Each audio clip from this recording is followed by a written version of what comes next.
Welcome back to another edition of Our City. A few things going around the city of Elizabeth this week. On Thursday, April 17th at 12:30, we're going to have a grand open and ribbon cutting of the new 524,000 square foot Wakefern facility located at 600 York Street in the city of Elizabeth. I was pleased to work with the owners and the Wakefern conglomerate in developing the financing on this proposal more than 2 years ago, and the jobs that were there plus some extras have stayed in the city of Elizabeth. That evening at 6 o'clock, there'll be a tribute to Nelson Mandela at the Elizabeth Public Library on South Broad Street. And also that evening, the 46th anniversary of Pro Cuba and the 53rd anniversary of the Bay of Pigs will be honored and commemorated at Pro Cuba, located at 9-13 Merrill Street. Please be advised that this Friday, April 18th, City Hall will be closed in honor of Good Friday. And on Saturday at 11 o'clock, there will be a blood drive at the New Life Worship Center located at a fellowship hall on McGee Avenue. So I'd like to take a moment now to wish everyone a safe and happy Easter, and for the Jewish members of our community who are enjoying their Passover to reflect and find meaning both in Passover and the Easter celebrations.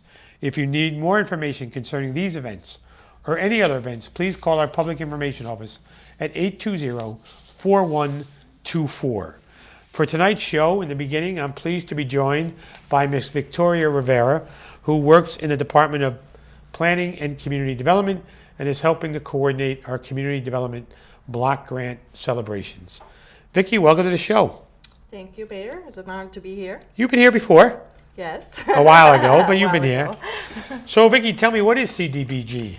CDBG is the Community Development Block Grant, which is federally funded by the U.S. Department of Housing and Urban Development.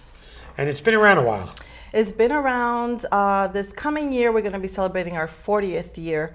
As of CD13, 2013, we were CD39. So it's been since 1974 that the Congress actually gave us this funding since the beginning. It was a Nixon program, right? And then Yes. the Congress did it. Now the Congress looks to cut it every chance they get.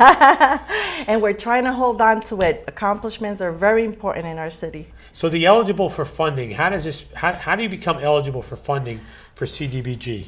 Well, to be eligible for funding, you have to be a 501c agency and serving our community or city residents that are low to moderate income. And the city of Elizabeth, we qualify because we're more than 50,000? How does that? We're an entitlement community, and the city of Elizabeth, our area pretty much of the city of Elizabeth is at least 60% low to moderate income. And we're a direct recipient. Yes, we are. Because of our population. Yes. And I think it has to be more than 50,000 people, right? Yes, we're above that. So who decides how the funding is dispersed? We have a wonderful committee, the Advisory Committee for Community Block Grants, which they meet usually at the beginning of the year, and they're all based of city residents that volunteer their time to sit down and look at many applications for hours. And with the experience, and they look at how they service the city, and they talk among all of them to decide who they will be funding and for how much. Now you participate in these meetings? Yes, I do sit in the meeting. I'm more of the numbers person, calculating and adding up the numbers for now.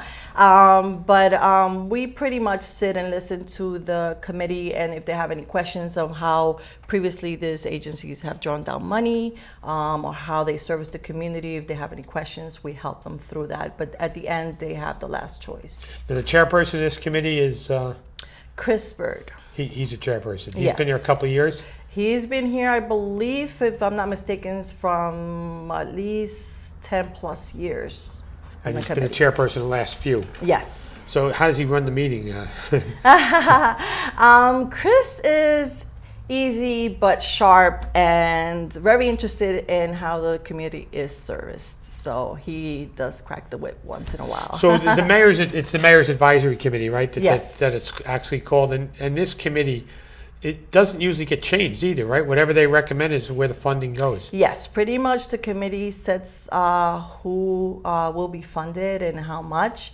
And at the end of the day, depending at how much the funding comes in, because we at that point don't have a final number, it pretty much stays at that.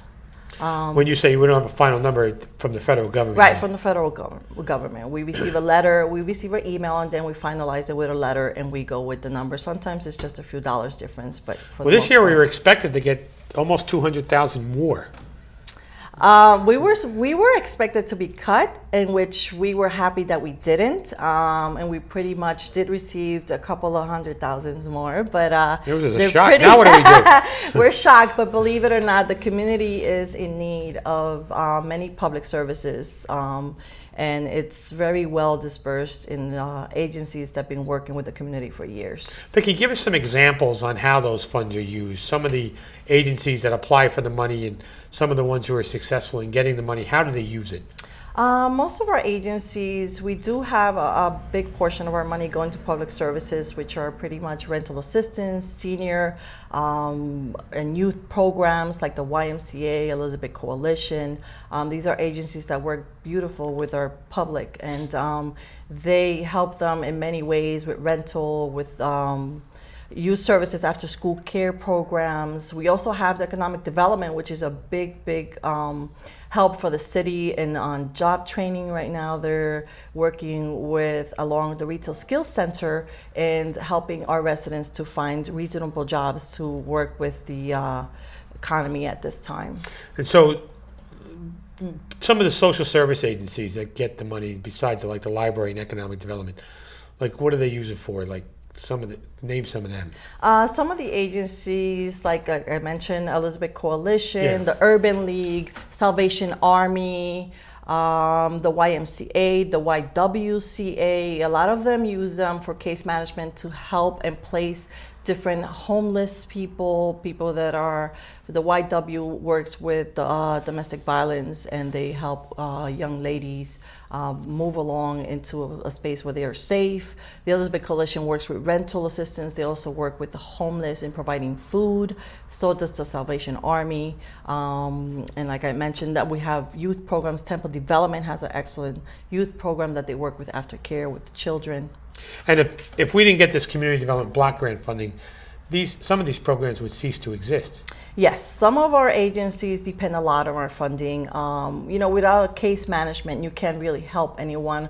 A case manager sits down there for an hour or two just to have one client and see what are their needs. So without this community block grant, there'd be a lot more homeless out in the street.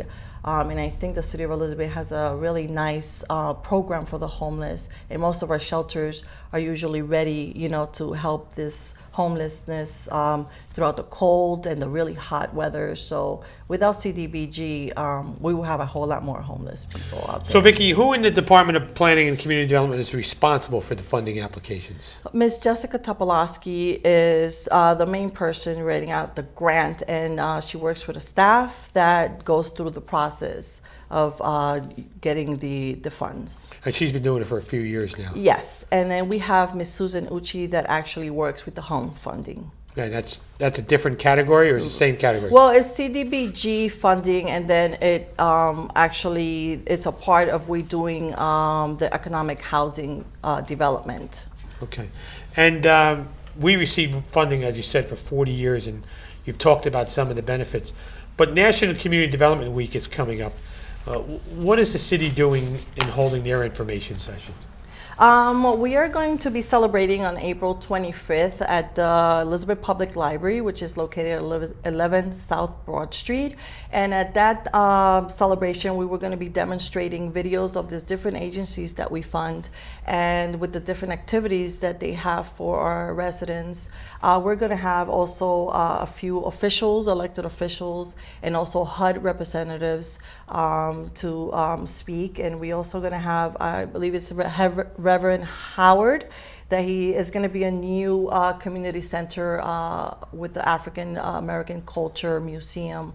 and he's going to do a little demonstration of what that community center is going to bring to the community. And the theme of this year's event?